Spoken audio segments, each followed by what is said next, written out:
Strong girl नाम सुन के next part में आपका स्वागत है। पिछली वीडियो में हमने देखा था कि बॉन्ग नाम की फोटो नहीं ले पाता और वो उसे कल आने के लिए कहता है और तभी उसे कुछ महसूस होता है और वो नाम को वही रोक लेता है। अब कहानी यहाँ से आगे बढ़ती है। बॉन्ग नाम से कहता है कि मैं तुम्हारे लिए फोटो लेता हूँ। तब तक नाम के फोन पर पुलिस स्टेशन से कॉल आती है कि आपका पासवर्ड हमने उस स्कैमर गर्ल से रिकवर कर लिया है। तो नाम सुन कहती है कि यानी मुझे अब फोटो की कोई जरूरत नहीं है। तो वो बॉन्ग से कहती है कि मेरा पासवर्ड मिल गया है तो मुझे अब फोटो की कोई जरूरत नहीं है, इसलिए मैं जाती हूँ, लेकिन आपकी मदद के लिए शुक्रिया। आगे हम देखते हैं कि नाम सुन पुलिस स्टेशन जाकर देखते हैं कि उस लेडी ने उसके सारे पैसे खर्च कर दिए हैं, लेकिन उसका पासपोर्ट अभी भी उसके पास है। तो वो अपना पासपोर्ट लेके वहाँ से आने लगती है। तभी एक लेडी जिसके पति को नाम सुन ने उसके टेंट खराब करने की वजह से मारा था, वो नाम सुन के खिलाफ एक रिपोर्ट लिखवाने आई होती है। नाम कहती है कि उसने मेरा टेंट खराब किया था, इसलिए मैंने उसे मारा था। जिस पर हेसी कहता है कि इतनी पतली दुबली लड़की तुम उसे कैसे मार सकती हो। वही हम देखते हैं कि पुलिस स्टेशन में सारे कॉप्स मिलकर नाम की वीडियो देख रहे होती है, जिसमें नाम ने पेड़ को उठाकर अपने टेंट को तैयार कर रही होती है और फिर वो उन बदमाशों से लड़ रही होती है। ये सब देख के हेसी कहता है कि ये कितनी स्ट्रॉन्ग गर्ल है और क्या इसकी आईसाइट इतनी अच्छी है जो कि इसने कल मुझे डांस करते हुए भी देख लिया था। आगे हम रिहाई को देखते हैं जो कि हुआंग के घर में अपने कुछ टपोरी दोस्तों के साथ मिलकर लंच कर रही होती है और वो कहती है कि अगर मुझे इस घर में इस घर की बेटी बन के रहना है तो मुझे इनकी असली बेटी को मारना होगा, जो कि मुझे लगता है कि हान रिवर के पास रहने वाली लड़की है। और वो अपने दोस्तों को लेकर हान रिवर जाती है और नाम सुन के टेंट को हटाने लगती है, जिसे देखकर नाम सुन वहाँ जल्दी से आ जाती है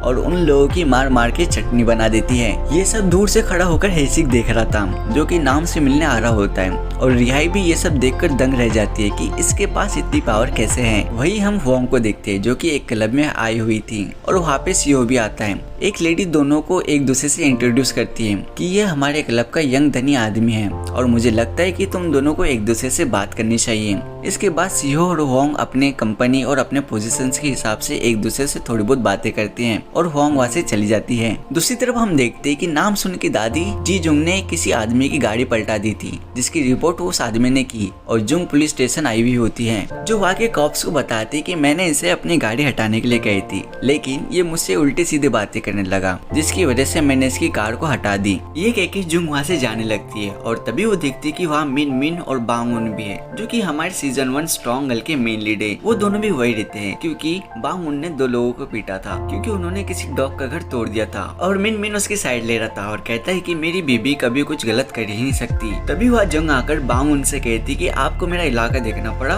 उसके लिए मैं माफी चाहती हूँ। और वो मिन और बांग की जोड़ी को परफेक्ट कहती है, जिसके बाद बांग मिन को बताती है कि जंग उसकी एक दूर की रिलेटिव है और फिर जंग वहाँ से चली जाती है। नेक्स्ट सीन में हम देखते हैं कि नाम का टेंट पूरी तरह खराब हो गया था, तो हेसिक उसे अपने साथ अपने घर पर लेके आता है और वो नाम को नहाने के लिए कहता है और कहता है कि मुझे थैंक यू नहीं कहना क्योंकि मैं एक अच्छा पुलिस ऑफिसर हूँ। और जब वो पीछे मुड़ के देखता है तो नाम सुन नहाने जा चुकी होती है, जिस पर हेसिक कहता है कि ये लड़की कभी मेरी पूरी बात सुनती ही नहीं। और तभी हेसिक को कॉल आता है और उसे बताया जाता है कि आपने जिन मिसिंग बच्चों की डिटेल्स मांगी थी उनका पता चला है कि नाम सुन भी बचपन में गायब हुई थी और उसकी माँ का नाम हुआंग और पापा का नाम बॉन्ग है, जिससे हेसिक को पता चल जाता है कि हुआंग ही नाम की माँ है। तो वो हुआंग को फोन करता है और कहता है कि क्या आपने अपनी बेटी को बचपन में खो दिया था, जिस पर हुआंग कहते हैं कि हाँ। तो हेसिक कहता है कि मैं अभी नाम सुन के साथ ही हूँ और मैं कल सुबह आप दोनों की मीटिंग अरेंज करना चाहता हूँ, जिस पर हुआंग उसे कहती कि ठीक है, मैं तुम्हें अपना एड्रेस और टाइम सेंड करती हूँ, तुम प्लीज मेरी बेटी को कल मेरे पास भेज देना। वही हम देखते कि हेसिक को उसके दोस्त पुलिस से फोन आता है और वो पूछता है कि क्या तुम्हें ड्रग्स के बारे में कोई जानकारी मिली, जिस पर हेसिक कहता है कि नहीं, अभी तो नहीं मिली। उसका दोस्त कहता है कि यहाँ जितने भी सुसाइड हो रहे हैं उन सब की बॉडीज में एक ही तरीके का ड्रग्स मिलता है जो कि बहुत ही ज्यादा ताकतवर है। इतने में हेसिक बाथरूम में मुंह धो रहा होता है और तभी उसका हाथ एक मार्क्स पर लग जाता है, जिस पर पानी बहुत तेजी से फैलता है। वे वही मार्क्स होता है जो कि हेसिक ने एक लेडी के बॉडी से उठाया था, जिसकी मौत का कारण भी ड्रग्स ही होता है। और ये देखने के बाद हेसिक कहता है कि शायद मुझे कुछ मिल गया है। अगली सुबह हम देखते हैं कि हेसिक नाम को एक ड्रेस देता है और कहता है कि अपनी माँ से मिलने अच्छा सा ड्रेस पहन के जाओ। तो नाम उस ड्रेस को पहनकर जाओ उसकी माँ ने उसे बुलाया था वहाँ चली जाती है। और तभी नाम देखते है कि एक बिल्डिंग में किसी औरत ने ड्रग्स के नशे में आग लगा दी थी। उस बिल्डिंग में 2 छोटे छोटे बच्चे फंसे हुए थे, तो नाम अपनी पावर का यूज करके उस बिल्डिंग में उड़कर चली जाती है और वो दोनों बच्चों को वहाँ से बाहर निकाल लेती है। और वो दोबारा चेक करने के लिए जाती है कि कहीं कोई और तो छूट नहीं गया। इसी वजह से फिर से वो उड़कर उस बिल्डिंग में चली चली जाती है, लेकिन अब तक नाम पूरी तरीके से थक गई होती है, जिसकी मदद करने के लिए उधर से होंग भी आती है, जो कि नाम से ही मिलने आ रही होती है और वो बिल्डिंग पर सीढ़ी लगाकर चढ़ती है। इतने में जब नाम सुन बाहर आ रही होती है और तभी वहाँ पर एक ब्लास्ट हो जाता है और नाम दूर जाकर गिरती है, जिसे होंग उछलकर पकड़ लेती है और अब दोनों माँ बेटी एक दूसरे को पहचान लेते हैं और जल्दी से गले लग जाते हैं और ये सीन थोड़ा सा इमोशनल हो जाता है। अब होंग नाम सुन को अपने घर पे लेकर आती है, जहाँ पर सब नाम को देख के बहुत खुश होते हैं। होंग को जब पता चलता है कि नाम सुन ही उसकी बेटी है, तो वो कहता है कि मुझे उस दिन थोड़ा सा अंदाजा हो गया था, और वो रोते रोते नाम को गले लगाकर उससे माफी मांगता है कि मुझे उस समय तुम्हें अपने साथ लेके जाना ही नहीं चाहिए था। जिस पर नाम सुन कहते कि नहीं, मुझे आपका हाथ पकड़ के रखना चाहिए था। अच्छा चलो, अब इन सारी पुरानी बातों को छोड़ो और अब हम आगे बढ़ते हैं। तभी वह नाम सुन का भाई नामिन आता है, जिसे बॉन्ग बताता है कि ये तुम्हारा जुड़वा भाई है, और नाम उसे देखने के बाद उसे गले लगा लेती है। यह सीन शिफ्ट होता है और हम हेसिक को उसके कुछ पुलिस ऑफिसर के साथ देखते हैं, जो कि उस मार्क्स को बहुत ही ध्यान से देख रहे थे। हेसिक बताते कि ये मार्क्स पानी लगने पे गल जाता है और सूख जाने पर ये पाउडर बन जाता है, यानी यह ड्रग्स है, और इसी तरह से ड्रग्स कोरिया में एंटर कर रहा है। इतनी ही देर में हेसिक को होंग का फोन आता है, जो कि उसे नाम सुन से मिलवाने के लिए थैंक यू बोलती है और कहती है कि मैं आपका कर्ज कभी चुका नहीं पाऊंगी, तुम्हें आगे किसी भी चीज की जरूरत पड़े तो तुम मुझे जरूर बताना। हेसिक कहता है कि नाम सुन के कुछ कपड़े मेरे पास है, आप मुझे एड्रेस दे दो, मैं उस पर पहुंचा दूंगा। जिस पर होंग कहती है कि नहीं, मैं खुद आकर ले लूंगी और मैं आपका सामने से शुक्रिया अदा भी करना चाहती हूँ। हेसिक जैसे ही पीछे मुड़ता है तो उसका एक सीनियर उस ड्रग्स को चाट रहा होता है, जिसे हेसिक चिल्ला के रोकता है और कहते हैं कि हमें नहीं पता वो ड्रग्स कितना पावरफुल है, आप ऐसे कैसे इसको चेक कर सकते हैं। लेकिन वो सीनियर कहता है कि मुझे लगता है कि मैंने उस ड्रग्स को निगल लिया है। सीन फिर से नाम सुन की तरफ ले जाया जाता है, जो कि अपने रूम में आराम कर रही होती है, और तभी होंग उसके रूम में आती है और ठीक वही निशान उसके पैर पर देखकर उससे माफी मांगती है। जिस पर नाम सुन कहती है कि मैंने बहुत ही अच्छी लाइफ जी है और मैंने अपने पावर का बहुत ही अच्छे से इस्तेमाल किया है, इसलिए मुझे कोई परेशानी नहीं हुई। जिस पर होंग कहते कि हाँ, मुझे तुम पे गर्व है, क्योंकि ये पावर हम सभी लड़कियों को हमारे खानदानी पूर्वजों से मिली है, और अगर हम इन शक्तियों का गलत जगह इस्तेमाल करते हैं तो ये शक्तियाँ हमसे छीन ली जाएंगी। मुझे विश्वास है कि तुमने अभी तक इतने अच्छे काम किए हैं कि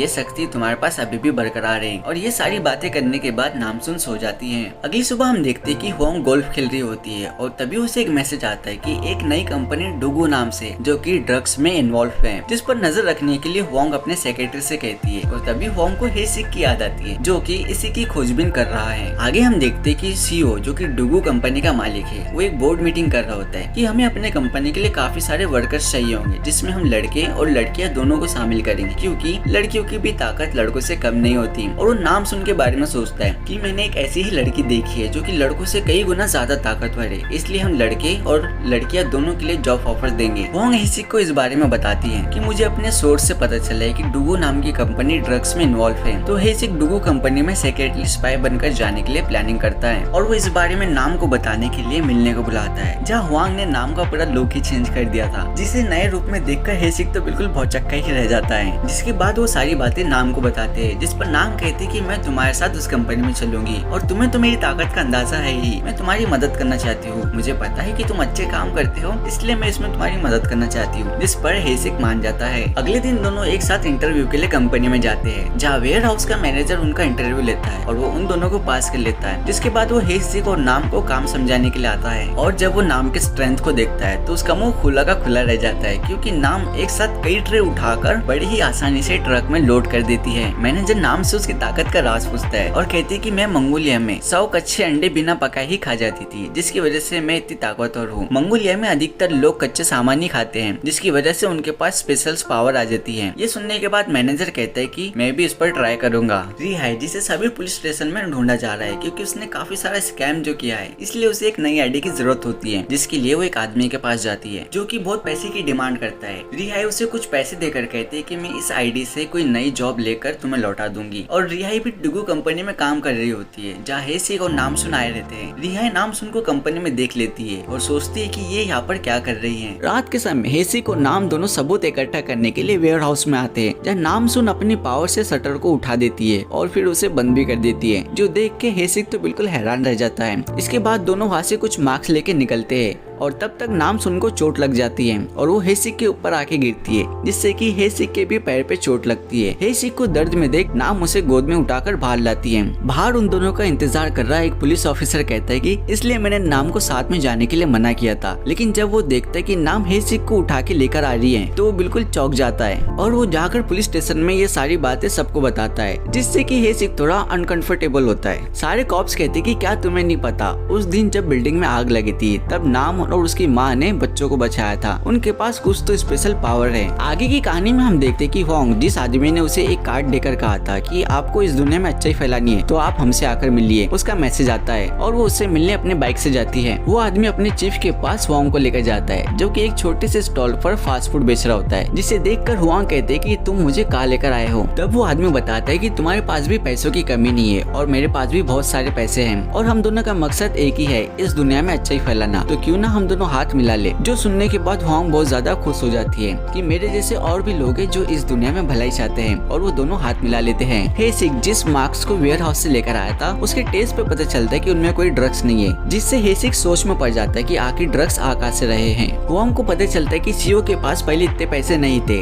लेकिन अब उसके पास इतने पैसे कैसे हैं। होंग उसके बारे में जानने के लिए उसके पीछे ही पड़ जाती है और वो हेसिक को कहती है कि तुम वेयर हाउस पे ध्यान दो, मैं इस सीईओ की सारी जानकारी इकट्ठा करती हूँ। वही दूसरी तरफ सीईओ अपने सेक्रेटरी से नाम सुन के बारे में जानकारी इकट्ठा करने के लिए कहता है जो उसने एयरप्लेन रुकते हुए देखा था। और तो और वो वीडियो जो कि हान रिवर से वायरल हुई थी, उसका सेक्रेटरी बताता है कि ये लड़की तो हमारी ही फैक्ट्री डुगू में काम करती है। ये सुनने के बाद सीईओ वेयर हाउस के मैनेजर को अपने पास बुलाता है और कहता है कि इस लड़की के बारे में मुझे हर छोटी से बड़ी जानकारी चाहिए और तुम मुझे इसकी हर पल की वीडियो मुझे सेंड करते रहना कि ये कब क्या कर रही है। जिस पर मैनेजर हामी भरता है और वो वहाँ से चला जाता है। वही हम देखते हैं कि हेसिक को पता चलता है कि रिहाई भी उसी कंपनी में काम कर रही है जिसके बारे में वो नाम को बताता है और रिहाई को अरेस्ट करने को कहता है, जिस पर नाम सुन उसे रोक लेती है और कहती है कि मेरी माँ कहती है कि कोई भी इंसान शुरू से गलत नहीं होता बल्कि हालात उन्हें गलत बना देते हैं, इसलिए हमें रिहाई को एक मौका देना चाहिए। अब दोनों काम करने कंपनी में चले जाते हैं जहाँ रिहाई ने पहले से ही नाम को मारने का प्लान बनाई रहती है। जब नाम सुन उसकी तरफ आ रही होती है तो रिहाई अचानक उस पर हमला कर देती है, जो देखकर हेसिक नाम सुन की तरफ दौड़ता है और इसी के साथ स्ट्रॉन्ग गर्ल नाम सुन का पार्ट 2 खत्म होता है। तो आगे हम जानेंगे कि नाम सुन के साथ क्या हुआ। आगे ऐसे ही ड्रामा का एक्सप्लेनेशन सुनने के लिए हमारे चैनल को सब्सक्राइब कर ले और वीडियो आपको अच्छी लगी तो लाइक करना ना भूले। मिलते हैं आपसे नेक्स्ट वीडियो में।